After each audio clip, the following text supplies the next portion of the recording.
Bu üçüncü videomuz ve bugün sana timsah kertenkeleyi anlatacağım.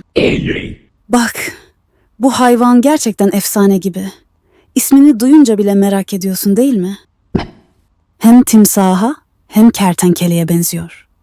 Küçücük bir kertenkele ama sırtında minyatür bir timsah zırhı varmış gibi dikenli pullar bulunuyor. Resmen ejderha yavrusu gibi duruyor. Hatta ona canlı ejderha diyenler bile var. Kısacası timsah kertenkele tam bir fantastik filmden fırlamış gibi.